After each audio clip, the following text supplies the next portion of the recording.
तो हेलो मेरे प्यारे मित्र। तो मेरा नाम है आशा कश्यप और स्वागत है आप सभी का हमारे यूट्यूब चैनल में। आई होप आप सभी अच्छे होंगे और मस्त होंगे। तो आज का ये क्लास हमारा होगा मेजर 9 का। हम लोग पढ़ रहे थे सेमेस्टर 5 ज्योग्राफी मेजर 9 और 10 के महत्वपूर्ण सवालों को हम लोग देख रहे थे और उसके जवाबों को जान रहे थे। तो आज का क्लास हमारा जो होगा वो मेजर 9 का होगा।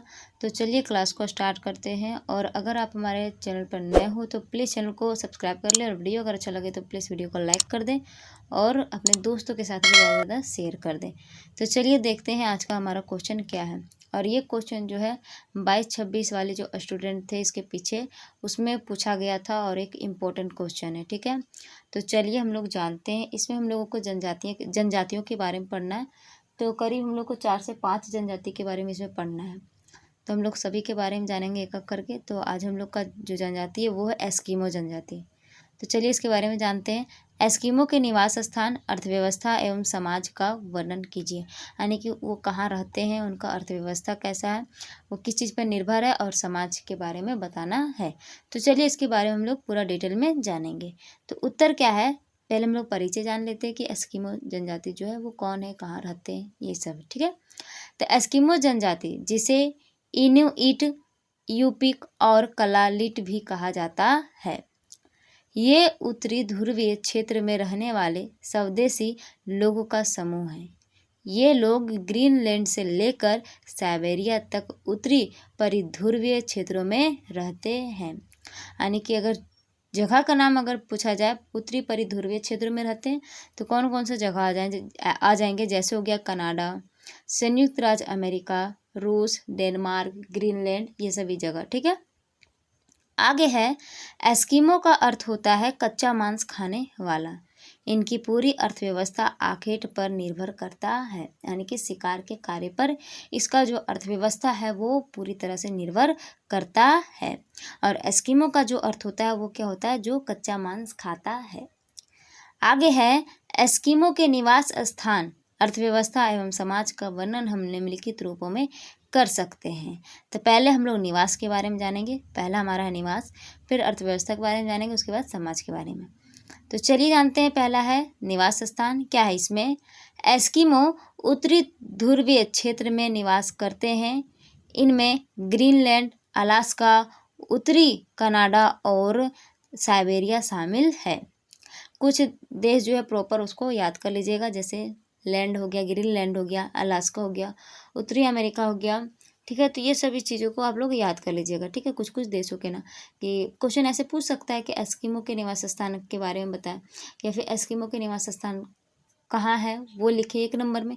तो आप लोग 1-2 देश का नाम लिख दीजिएगा, हो जाएगा। आगे है इनका मुख्य निवास क्षेत्र टुंड्रा प्रदेश है। यहाँ की जलवायु अत्यधिक शीतल होती है जो इनके जीवन पर प्रत्यक्ष रूप से प्रभाव डालती है। यानी कि यहाँ का जो जलवायु होता है वो अत्यधिक शीतल होता है, यानी कि ठंड होता है। ठीक है, ठंडा होता है, जिसके वजह से इनके जीवन पे प्रत्यक्ष रूप से प्रभाव डालती है। यहाँ की मिट्टी की परत बहुत पतली और वर्ष भर बर्फ से ढकी होती है। और यहाँ की जो मिट्टी होती है वो पतली होती है, साथ ही अगर मिट्टी पाया जाता है तो वो क्या होता है, वर्ष भर यानी सालों साल वो जो है वो उसमें बर्फ से वो ढका होता है। आगे है जलवायु, इसी में है, ये तो निवास स्थान हो गया। निवास स्थान में ही जलवायु है। जलवायु में क्या है, इस क्षेत्र में तापमान बहुत कम रहता है और यहाँ अक्सर बर्फ और ठंडी हवाएं चलती रहती है। दूसरा है आवास। तो आवास में क्या है, एस्किमो लोग बर्फ की सिल्लियों से बनाए गए इग्लू में रहते हैं, जिन्हें ग्रीष्म ऋतु में कैरिबो और ध्रुवीय भालू की खाल से बने ट्यूपिक से बदल दिया जाता है। यानी कि क्या है कि इनका जो जगह का नाम है जहाँ पे ये रहते हैं उसको इग्लू कहा जाता है। आप लोग मूवी वगैरह में देखे होंगे इग्लू किस प्रकार से होता है। और क्या होता है कि जो ध्रुवीय भालू है उसकी खाल से जो है इसको ट्यूपिक के रूप में बदल दिया जाता है, यानी कि ऊपर में जो है वो डिजाइन टाइप से कुछ डाल दिया जाता है। और जो उसका जो मुंह जो होता है, यानी कि घुसने वाला जो मुंह होता है वो जो होता है वो ट्यूपिक के जैसा होता है। ठीक है, छोटा सा एकदम। ठीक है, आगे है भोजन। तो भोजन में क्या है, ये भोजन में मुख्य रूप से सील मछली, मछलियाँ, व्हेल और भूमि के जानवर का शिकार करते हैं और खाते हैं। आगे है इनका वस्त्र, तो ये जानवरों के खाल से अपना वस्त्र बनाया करते हैं।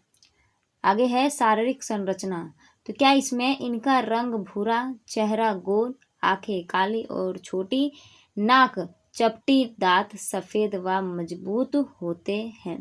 तो इनका जो होता है वो चेहरा जो होता है वो भूरा रंग का होता है, गोल होता है, आँख काली होती है, छोटी सी नाक होती है, चपटी सी नाक, छोटी और चपटी नाक होती है, दांत सफ़ेद होता है और मजबूत होता है।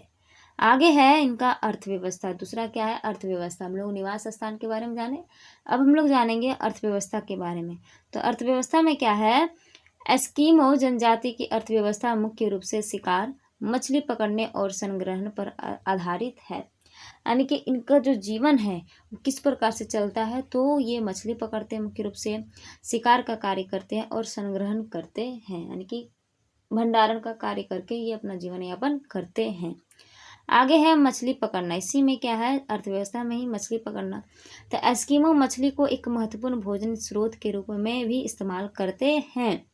ये मछली पकड़ते हैं खासकर ग्रीष्म काल में और उसे सुखाते या नमक डालकर भंडारण करते हैं।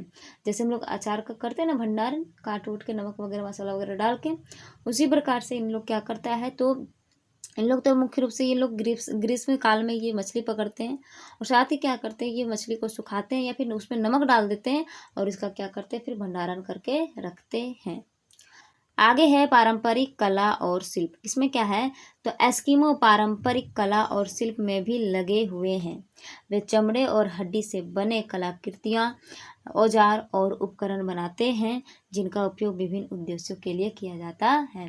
जैसे वो शिकार वगैरह का कार्य करते हैं तो हथियार वगैरह भी वो बनाते हैं, औजार वगैरह भी बनाते हैं।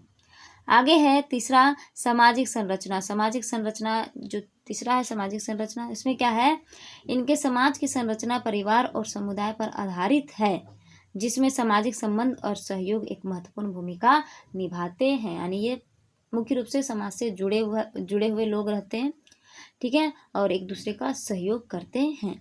आगे है परिवार और रिश्तेदार, तो इसमें क्या है, एस्किमो समाज में परिवार और रिश्तेदारी महत्वपूर्ण है।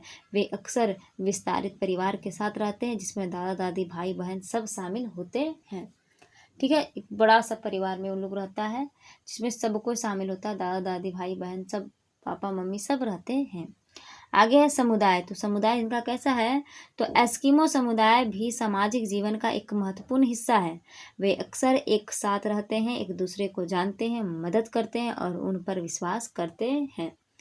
आगे है नेतृत्व, तो नेतृत्व क्या है, तो एस्किमो समाज में आमतौर पर एक नेता होता है जो निर्णय लेने और समुदाय के सदस्यों का मार्गदर्शन के लिए जिम्मेदार होता है।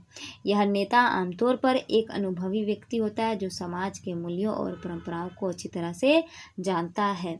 तो एस्किमो जनजाति में क्या होता है कि एक निर्णय लेने वाला एक व्यक्ति होता है जो अनुभवी व्यक्ति होता है, ठीक है, और वो अपने सदस्यों को क्या करता है, तो मार्गदर्शन करता है और अनेक प्रकार की जिम्मेदारियों को निभाता है, ठीक है, ये इनकी परंपरा है।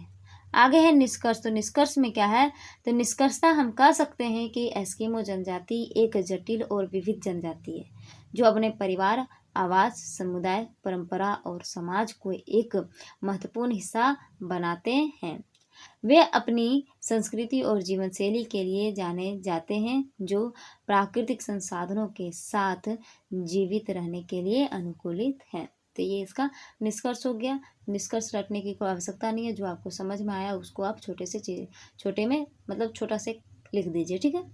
तो आई होप आप लोगों को ये समझ में आया और मेरे ख्याल से ये जो है अब तक का सबसे इजी वाला टॉपिक है, ठीक है।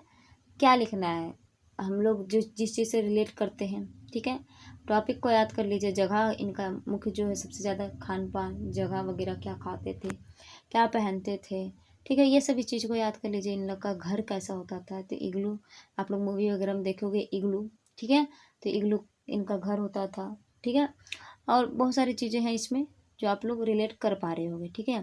तो चलिए अभी के लिए इतना ही, और वीडियो अगर अच्छा लगा तो प्लीज़ वीडियो को लाइक कर दें और अपने दोस्तों के साथ शेयर ज़रूर कर दें। धन्यवाद।